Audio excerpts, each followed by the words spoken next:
Assalamualaikum warahmatullahi wabarakatuh. Bismillahirrohmanirrohim.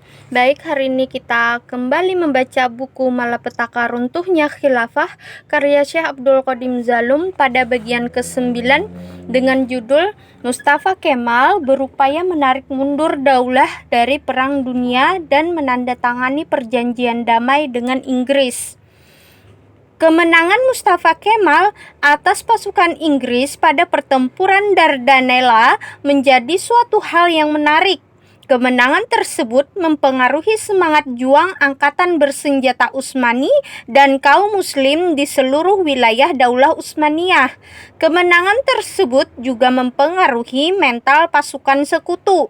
Namun demikian, kemenangan dalam pertempuran yang ia pimpin tersebut justru dipergunakan oleh Mustafa Kemal untuk menimbulkan keraguan di kalangan rakyat terhadap kemampuan negara dalam melawan Inggris, serta untuk melancarkan gagasannya tentang perlunya menarik mundur negara dari peperangan dan menandatangani perjanjian damai dengan Inggris.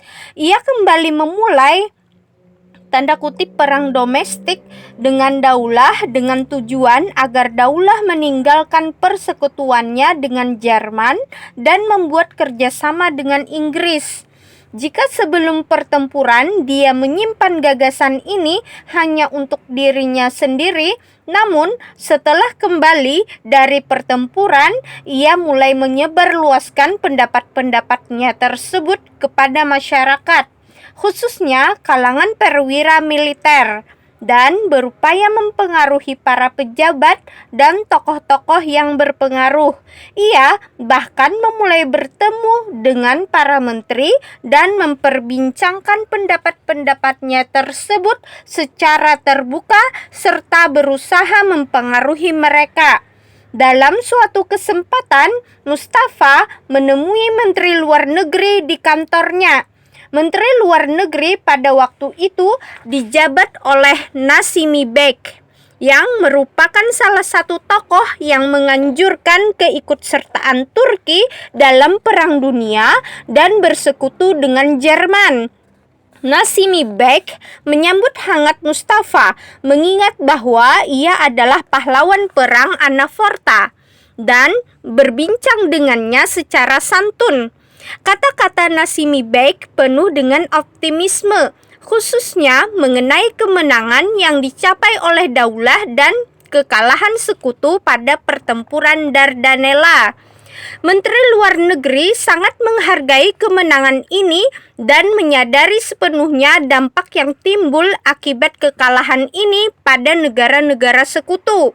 Kekalahan sekutu pada pertempuran ini membuat Rusia terus mengalami kekurangan suplai amunisi yang sangat mereka butuhkan. Kekalahan ini juga mengakibatkan Prancis menjadi sasaran empuk serangan kilat Jerman akibat ketidakmampuan Rusia melakukan perlawanan. Ini berarti bahwa Jerman berhasil mengamankan front timur. Perimbangan kekuatan ini menguntungkan Jerman dan Daulah Utsmaniyah. Inilah yang menyebabkan optimisme Menteri Luar Negeri. Namun, Mustafa Kemal berupaya menimbulkan pesimisme dan meyakinkan Menteri Luar Negeri terhadap pendapatnya. Karena merasa bahwa argumen menteri cukup kuat, Mustafa terpaksa melakukan peringatan dengan berkata, "Anda harus mencatat apa yang saya katakan. Jika Anda membiarkan para politisi terus-menerus mempengaruhi Anda akan menemukan permasalahan yang lebih besar dari yang Anda dan para politisi bayangkan." Menteri Nasimi Bek merasa tersinggung dengan ucapan ini sehingga ia berkata dengan arogan, "Saya tidak tahu apa yang Anda maksudkan." Mustafa Kemal menjawab, Yang saya maksud adalah bahwa negara ini menghadapi kehancuran dan Anda berpura-pura tidak melihatnya. Jelas Anda memaksakan masalah ini karena Anda adalah seorang menteri. Namun, keyakinan pribadi Anda pasti sama sekali berbeda. Anda pasti tidak mengabaikan seluruh realitas yang terjadi dan Anda sesungguhnya menyadari sumber penyakit dan letak bencana tersebut. Menteri Natsimi terperangah dengan pernyataan ini.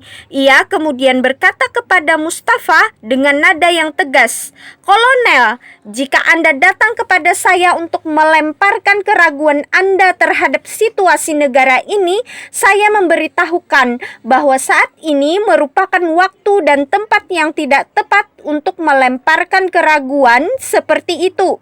Anda telah melakukan kesalahan dengan datang kepada saya. Saya dan para kolega menteri sepenuhnya yakin dengan Panglima Angkatan Bersenjata. Oleh sebab itu, saya menganjurkan agar Anda menemuinya. Dengan itu, ia dapat menghilangkan rasa takut Anda dan menghapuskan kekhawatiran Anda."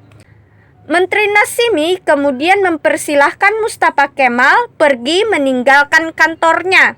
Keesokan harinya, Menteri Luar Negeri menjelaskan kepada Panglima Angkatan Bersenjata perihal pembicaraannya dengan Mustafa Kemal dan meminta kepadanya untuk memberikan hukuman yang pantas kepada Mustafa Kemal. Panglima memutuskan membuang Mustafa ke wilayah Kaukakus. Mustafa dibuang ke Kaukakus dan berada di sana selama lebih dari 1 tahun tanpa mampu melakukan aktivitas apapun. Pembicaraan dengan Menteri Luar Negeri tersebut menandai upaya resmi yang dilakukan oleh Mustafa Kemal dalam rangka membujuk Daulah untuk mundur dari peperangan serta mempengaruhi para negarawan, para menteri, dan para perwira untuk bertindak seperti itu. Pada waktu itu, tidak ada petunjuk bahwa dia melakukan inisiatif tersebut berdasarkan kontaknya dengan Inggris. Jadi, tindakannya tersebut dianggap sebagai pendapat pribadi yang semata-mata berasal darinya. Dengan membuang Mustafa Kemal, berarti Daulah menyingkirkan gagasan tersebut.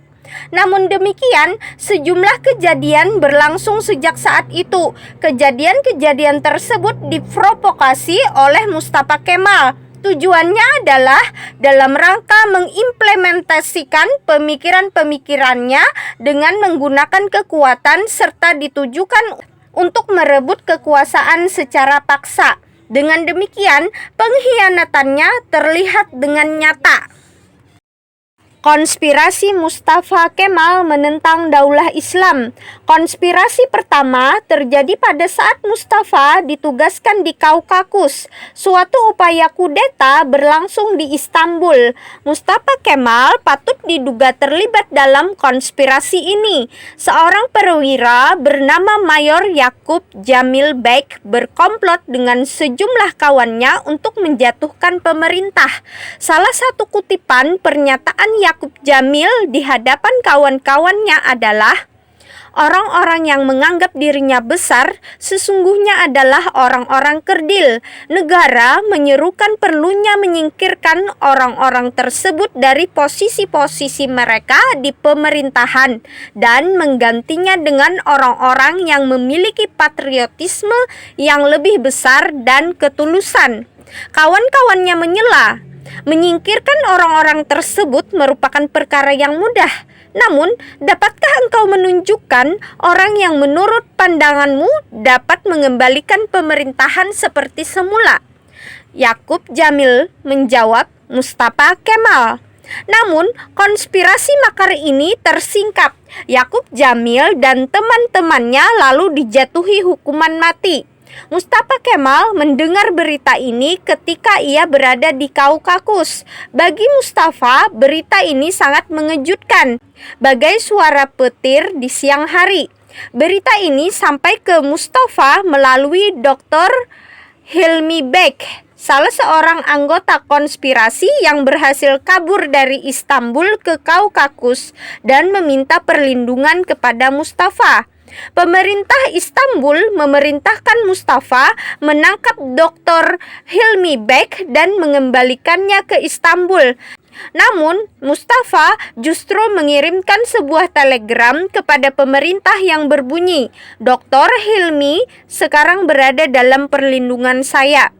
Pemerintah tidak dapat berbuat apa-apa selain hanya diam, karena menganggap bahwa konfrontasi dengan Mustafa akan menimbulkan konsekuensi yang tidak menguntungkan. Dengan demikian, menjadi jelas di mata pemerintah dan sejumlah tokoh penting di negara dan kalangan angkatan bersenjata bahwa Mustafa Kemal memiliki keinginan untuk merebut kekuasaan dan menarik mundur daulah dari Perang Dunia. Jadi, Mustafa Kemal terjun dalam kancah perpolitikan tidak sekadar dengan mengusung pemikiran dan gagasannya, tetapi juga dengan menggunakan berbagai metode untuk melaksanakan pemikiran dan gagasannya tersebut.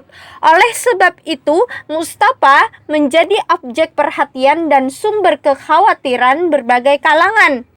Konspirasi kedua terjadi ketika Daulah Utsmani mulai mengalami kekalahan di Rum atau Tanah Romawi dan jatuhnya Baghdad pada bulan Maret 1917 ke tangan pasukan Inggris. Keberanian Mustafa dalam menentang pemerintah menjadi semakin jelas.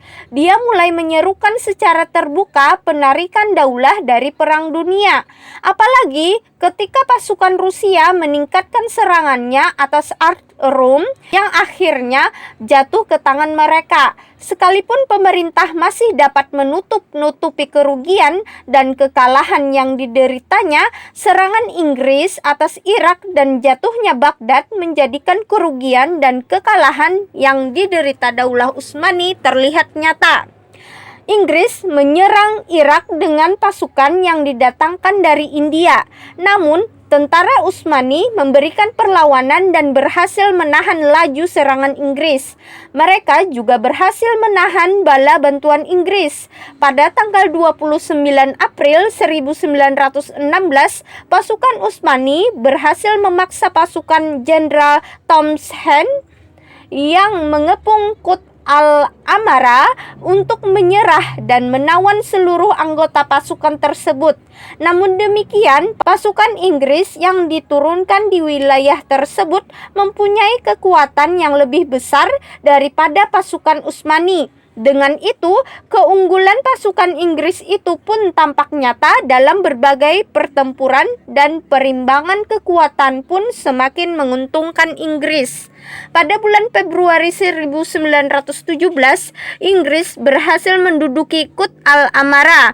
Selanjutnya, pada bulan Maret, mereka berhasil menguasai Baghdad dan segera bergerak menuju Mosul. Hal ini merisaukan pemerintah dan rakyat Daulah Utsmaniyah. Muncullah pendapat untuk mencopot Anwar Pasha dari kedudukannya sebagai Menteri Perang. Bahkan Partai Persatuan dan Kemajuan yang pada saat itu menjadi partai pemerintah, sedangkan Anwar Pasha merupakan salah satu tokoh utamanya, juga mengusulkan pencopotan itu. Dengan demikian, masalah penggantian Anwar sebagai kepala Kementerian Perang pun menjadi bahasan utama dalam pemerintahan. Sejumlah nama diusulkan untuk menempati posisi tersebut, yaitu Jamal Pasha, Marshal Izzat Pasha, dan Mustafa Kemal. Kedudukan sebagai Menteri Perang memerlukan pengalaman dan kepandaian dalam perkara-perkara politik. Karena itu, penunjukan Jamal Pasha atau Izzat Pasha untuk posisi tersebut dianggap sebagai suatu kesalahan, sebab Jamal Pasha dianggap gagal dalam jabatannya sebagai Gubernur Suriah, sementara Izzat Pasha belum mempunyai cukup pengalaman dalam masalah politik. Dengan demikian, Mustafa Kemal jelas menjadi pilihan yang masih tersisa. Namun, telah diketahui secara luas bahwa Mustafa Kemal mempunyai keinginan untuk menjatuhkan pemerintah dan menarik diri dari peperangan. Pandangannya tentang Perang Dunia juga telah diketahui dengan baik. Dia pernah ditolak karena menulis surat kepada pemerintah untuk menghentikan peperangan. Dia juga sepenuhnya yakin bahwa Jerman secara politis telah kalah perang dan secara militer, mereka tidak mungkin mampu memenangkan peperangan. Dia juga meragukan kemampuan Turki dalam melanjutkan peperangan, sebab dia beranggapan bahwa sekutu memerlukan jalur di Laut Dardanella untuk menghubungkannya dengan negara-negara sekutu di belahan timur. Sementara Rusia dipandang sebagai lawan Daulah Utsmaniyah. Semua pendapat Mustafa Kemal itu telah diketahui dengan baik dan pernah disampaikan secara terbuka. Tidak seorang pun yang meragukan bahwa jika Mustafa Kemal menjadi panglima angkatan bersenjata, dia akan melakukan perubahan-perubahan yang radikal dalam pemerintahan dan kebijakan-kebijakannya. Oleh karena itu, suara-suara yang menyerukan pencopotan Anwar Pasha pun segera berkurang. Mereka mulai menyerukan upaya-upaya untuk merebut Baghdad secepatnya. Anwar mendekati komandan tertinggi Jerman dan meminta mereka meneruskan suplai bala bantuan dan amunisi untuk merebut Baghdad. Jerman segera mengambil langkah-langkah untuk membantu sekutu mereka. Anwar agar tetap berada dalam jabatannya, salah satu langkahnya adalah dengan mengirimkan Jenderal Erik van Falkenhayn beserta sejumlah besar pasukannya. Falkenhayn membentuk suatu pasukan baru yang diberi nama Thunderbolt serta menjadikan Hilf atau Aleppo sebagai markas besar komandonya. Mustafa Kemal dipromosikan sebagai jenderal dan ditunjuk menjadi Panglima Divisi keempat di bawah Panglima tertinggi Jenderal Falkenhayn. Mustafa Kemal merasa benci dengan ide menempatkan seorang Jerman sebagai panglima tertinggi. Dia menganggap bahwa berbagai upaya untuk merebut Baghdad merupakan usaha yang sia-sia. Setiap upaya tersebut akan mengalami kegagalan. Dia bahkan berpandangan bahwa upaya-upaya tersebut akan mendatangkan kerugian yang amat besar bagi pasukan Utsmani. Lebih lanjut, ia menjelaskan kepada masyarakat tentang kebodohan seruan untuk merebut kembali Baghdad dan kesalahan kebijakan Anwar Pasha. Dia juga menjelaskan kerugian dan kerusakan yang akan diderita daulah sebagai hasil kebijakan perang yang buruk. Kemudian dia mulai berbicara secara rinci mengenai kerugian yang diderita Daulah Utsmaniyah akibat ketundukannya kepada Jerman. Akibatnya, konflik Mustafa Kemal dengan Jenderal Falkenhayn tidak dapat dielakkan. Falkenhayn berusaha dengan segala cara yang persuasif untuk melunakkan pendapat Mustafa Kemal, namun semuanya mengalami kegagalan. Falkenhayn tetap mengizinkan Mustafa Kemal mengikuti rapat-rapat komandan. Rencana yang disusun adalah dengan menyerang Baghdad melalui darat dan terusan Suez lewat serangan udara. Dengan menyerang terusan Suez, pasukan Inggris tidak akan mampu mengirimkan bantuan kepada pasukannya di Irak. Namun Mustafa Kemal mengkritik rencana ini dengan kasar dan menyatakan bahwa rencana tersebut akan gagal total. Panglima dari Jerman mengabaikan kritik tersebut, sementara tak seorang pun kecuali Jamal Pasha yang mendukung pendapat tersebut. Jelas karena kedua orang tersebut, Mustafa dan Jamal, adalah dua perwira yang membenci Jerman dan menganggap perlu menarik diri dari Perang Dunia. Dengan demikian, Jamal Pasha mendukung pendapat Mustafa Kemal dalam diskusi tersebut. Namun rencana itu tetap akan diteruskan karena Panglima Falkenhayn dan para komandan lainnya menganggap bahwa rencana itu adalah rencana yang bagus dan akan berhasil. Perselisihan antara Mustafa Kemal dan Jenderal Falkenhayn berkepanjangan. Suatu ketika, Kabinet Perang mengadakan rapat untuk mempersiapkan serangan. Rapat tersebut dibayangi dengan suasana perdebatan yang panas. Falkenhayn menyerang Mustafa dengan kata-kata pedas. Mustafa Kemal pun membalasnya. Akhirnya Mustafa Kemal mengajukan pengunduran dirinya. Namun Anwar Pasha menolak pengunduran diri tersebut dan memerintahkannya kembali ke Kaukasus. Namun Mustafa tidak mematuhi perintah tersebut dan menolak kembali ke Kaukasus. Anwar berpandangan bahwa cara yang terbaik untuk menyelesaikan situasi ini dan menghindari pemberontakan pemberontakan adalah dengan cara memberi Mustafa Kemal cuti sakit dalam waktu yang tak terbatas. Namun, Falkenhayn tidak sepakat dengan pemberian cuti dan menganjurkan untuk menuntut komandan pemberontak itu dihadapkan ke pengadilan militer. Pada akhirnya, mereka sepakat memberi Mustafa Kemal cuti untuk waktu yang tidak terbatas. Pada waktu itu, Mustafa sedang berada di Aleppo dan merencanakan pergi ke luar kota. Mustafa menyatakan bahwa ia sedang membutuhkan sejumlah uang. Ketika itu, Mustafa meminjam 10 ekor kuda pilihan dan berniat untuk menjualnya. Namun, ia belum mendapatkan pembelinya. Untuk itu, Jamal Pasha menawarkan bantuannya dengan memberi Mustafa uang sejumlah 2.000 dan akan memberikan lagi 3.000 setelah ia kembali ke Istanbul. Melihat aktivitas tersebut, tampak jelas bahwa Mustafa Kemal menunjukkan sikap yang sangat bertentangan dengan Daulah Utsmani dalam konfliknya melawan Inggris. Mustafa Kemal melanjutkan upayanya merebut kekuasaan. Konspirasi ketiga secara nyata menunjukkan bahwa Mustafa Kemal tidak lagi sekedar menyerukan pendapatnya dan berupaya menentang perintah komandan. Namun, dia mulai melanjutkan upayanya merebut kekuasaan. Dia juga melakukan sejumlah aktivitas yang menunjukkan bahwa ia sedang menjalin kontak dengan Inggris untuk dapat menerapkan gagasan dan pikirannya. Pada tanggal 3 Juli 1918, Sultan Muhammad Rashid meninggal dan tahta kesultanan diserahkan kepada Muhammad Wahiduddin atau dikenal dengan nama Muhammad kelima. Mustafa menganggap bahwa telah tiba kesempatan baginya untuk merebut kekuasaan karena ia baru saja mendampingi Muhammad Wahiduddin berkunjung ke Jerman menemui Hindenburg.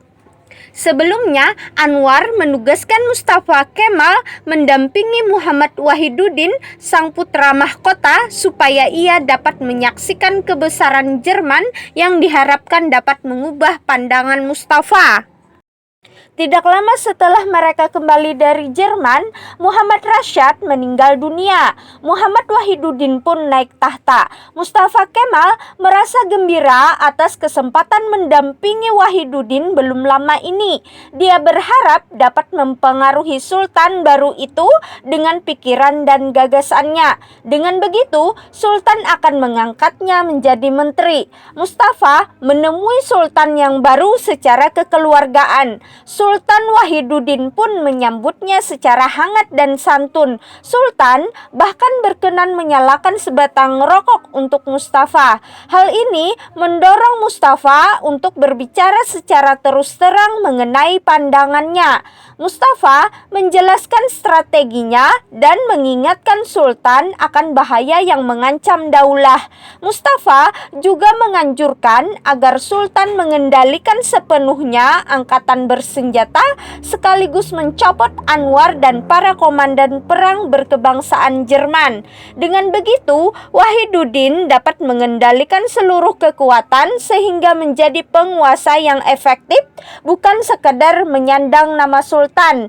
Dia juga menyatakan kesiapannya untuk mengemban tanggung jawab sebagai panglima tertinggi agar dapat menyelamatkan Turki dari jurang kehancuran. Mustafa juga menganjurkan agar Sultan menghapuskan persekutuannya dengan Jerman dan menandatangani kesepakatan damai unilateral sebelum terlambat.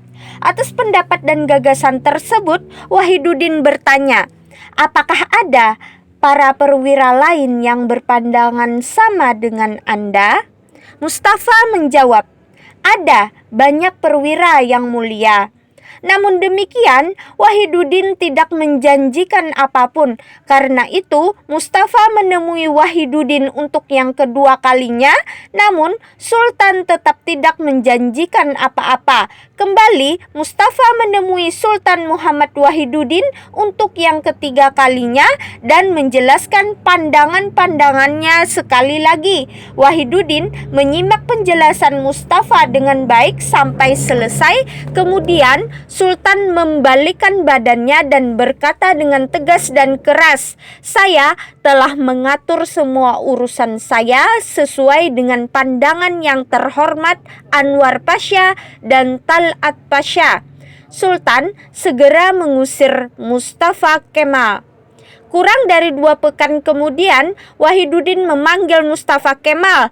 Ketika Mustafa datang menghadap, Sultan telah dikelilingi para stafnya dan sejumlah komandan Jerman. Setelah menyambut Mustafa dengan hangat, Wahidudin berkata kepada mereka, "Inilah Mustafa Kemal.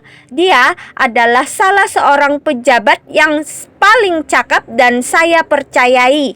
Sultan kemudian menoleh ke arah Mustafa Kemal dan berkata, "Yang saya hormati Mustafa Kemal, saya menunjuk Anda sebagai komandan Front Suriah. Ini adalah jabatan yang sangat strategis dan saya mengharapkan Anda segera berangkat ke sana. Jangan biarkan wilayah tersebut jatuh ke tangan musuh. Saya yakin Anda dapat menjalankan tugas ini dengan baik dan saya mendelegasikan kepada Anda agar Anda dapat mengambil kebijakan yang terbaik." Sultan Wahidudin lalu mempersilahkan Mustafa segera meninggalkan tempat tanpa memberinya kesempatan berbicara satu patah kata pun. Mustafa Kemal mengosongkan Suriah dan menyerahkannya kepada Inggris. Konspirasi Mustafa Kemal yang keempat adalah ketika Mustafa berangkat ke front Suriah untuk melawan Inggris. Dia justru menyerahkan wilayah tersebut kepada Inggris dan menarik pasukannya sampai Anatolia. Setelah menerima perintah dari Sultan Wahidudin, dia berangkat ke markas komando front Suriah. Dia tiba di sana pada akhir Agustus 1918 dan melapor kepada Panglima tertinggi Liman von Sanders yang menggantikan Falkenhayn sejak ia kembali ke Jerman pada musim semi 1918. Sanders menyambut Mustafa dengan hangat karena ia telah mengenal Mustafa sejak pertempuran Anaforta. Sanders menyerahkan kepada Mustafa jabatan Panglima Pasukan Divisi ke-7 yang menguasai bagian tengah lini pertahanan. Tidak lama setelah menerima jabatan komandan pasukan di front pertahanan, ia mengeluh sakit ginjal sehingga harus beristirahat di tempat tidur markas komando di Nablus sejak 1 September 1918. Pada tanggal 19 September, pasukan Inggris mulai melakukan serangan terhadap front Suriah. Karena itu, Mustafa menarik mundur pasukannya sampai ke Sungai Jordan. Ia membawa pasukannya menyeberangi sungai menuju ke gurun. Dengan tergesa-gesa, dia mundur mengikuti jalur kereta api tanpa berhenti hingga ke Damaskus. Di Damaskus, pada tanggal 27 September, Panglima tertinggi Sanders memerintahkannya membuat garis pertahanan di Riyak. Mustafa berangkat ke Riyak untuk melaksanakan perintah itu. Namun, tidak lama berselang, dia kembali menghadap Liman von Sanders. Dia menyampaikan bahwa upaya membuat pertahanan itu tidak akan bermanfaat dan bahwa upaya mengorganisasi pasukan untuk lini pertahanan tersebut membutuhkan waktu yang sangat lama. Dia menyarankan agar pasukan ditarik mundur sejauh 100 mil ke arah Aleppo dan meninggalkan seluruh wilayah Suriah dengan dalih agar dapat memblokade jalan ke arah Turki. Ketika mendengar saran seperti itu, Jenderal Sanders berkata kepada Mustafa, "Saya tidak dapat mengeluarkan perintah untuk melaksanakan strategi tersebut. Saya juga tidak dapat bertanggung jawab meninggalkan wilayah Daulah Utsmani seluas itu sebagai sasaran yang empuk bagi musuh tanpa memberikan perlawanan hingga tembakan terakhir." Mustafa berkata, "Saya bertanggung jawab sepenuhnya." Kemudian, Mustafa mengeluarkan perintah untuk segera menghentikan semua konfrontasi dengan musuh dan bersiap-siap melakukan evakuasi besar-besaran menuju Aleppo dengan dalih untuk mempertahankan Turki. Dia pun segera menarik mundur pasukan. Dia tiba di Aleppo pada tanggal 6 Oktober 1918. Dalam masa itu pula, beberapa pemimpin Arab yang diprovokasi oleh agen intelijen Inggris, Lawrence, meminta kepada Mustafa Kemal agar menggunakan pengaruhnya untuk membujuk pemerintah. Pada saat yang sama, setelah Mustafa sampai di Aleppo, gerakan kapal perang Inggris di Teluk Iskandaron semakin intensif. Pada tanggal 14 Oktober, 3 kapal torpedo memasuki kawasan Teluk. Salah satu kapal menaikkan bendera putih dan kemudian menurunkan sebuah perahu kecil yang membawa sejumlah perwira Inggris dan Prancis ke tepi pantai untuk bertemu dengan komandan garnison Turki. Tidak lama berselang, perahu tersebut kembali ke kapal dan kemudian kapal torpedo itu pun meninggalkan Teluk.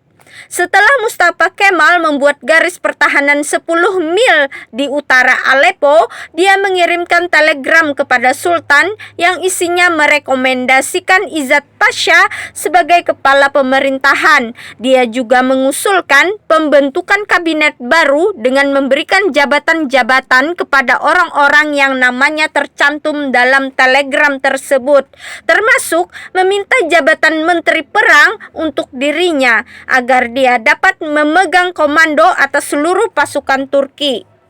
Dia tidak menerima jawaban Sultan atas telegramnya tersebut. Namun demikian, dia menerima berita yang menyebutkan bahwa Anwar dan Talat telah jatuh dan bahwa Izzat Pasha diangkat menjadi kepala pemerintahan. Dia juga mendapat berita bahwa kabinet baru yang terbentuk berisi orang-orang yang dia rekomendasikan dalam telegramnya. Izzat Pasha juga mengirimkan telegram pribadi kepadanya yang berbunyi, "Insya Allah, saya berharap bahwa kita dapat bertemu sebagai teman begitu syarat-syarat dalam perjanjian damai telah ditandatangani." Kenyataan-kenyataan di atas menunjukkan bahwa Mustafa Kemal berangkat ke Suriah bukan dengan niat untuk berperang, namun sesungguhnya ia mencari cara untuk melaksanakan rencananya. Begitu ia sadar bahwa upayanya mempengaruhi Sultan Wahiduddin mengalami kegagalan dan dia pun dibuang ke front pertahanan. Sakit ginjal yang menjadi alasan baginya untuk beristirahat di Nablus serta penarikan mundur pasukannya ke Damaskus menimbulkan tanda tanya dan kecurigaan. Namun, penarikan mundur pasukannya dari seluruh wilayah Suriah hingga menjadikan Suriah sebagai mangsa empuk bagi pasukan Inggris serta perlawanannya terhadap perintah Panglima tertinggi sangat mungkin disebabkan karena kerjasama Mustafa Kemal dengan Inggris. Hal ini didukung dengan fakta bahwa dia pernah menjalin kontak dengan agen intelijen Inggris, Lawrence, melalui pemimpin-pemimpin Arab yang pernah memintanya agar menggunakan pengaruhnya untuk membujuk pemerintah, yaitu agar menarik mundur dari Perang Dunia dan membuat perjanjian damai unilateral dengan sekutu. Hal ini didukung pula dengan kenyataan bahwa dia pernah berkata akan membuat garis pertahanan di Aleppo untuk mempertahankan Turki dan dia hanya mengambil pasukan berkebangsaan Turki. Lebih lanjut, konspirasi ini juga didukung dengan fakta bahwa dia pernah mengirim telegram kepada Sultan dan akhirnya ia menerima telegram pribadi dari Izzat Pasha yang mengatakan, "Saya berharap bahwa kita dapat bertemu sebagai teman begitu syarat-syarat dalam perjanjian damai telah ditandatangani." Demikian pembacaan buku Malapetaka Runtuhnya Khilafah karya Syekh Abdul Qadim Zalum pada bagian yang ke-9. Pada hari berikutnya kita akan membaca bagian ke-10 dengan judul Daulah Utsmaniyah Menyerah. Semoga bermanfaat. Wassalamualaikum warahmatullahi wabarakatuh.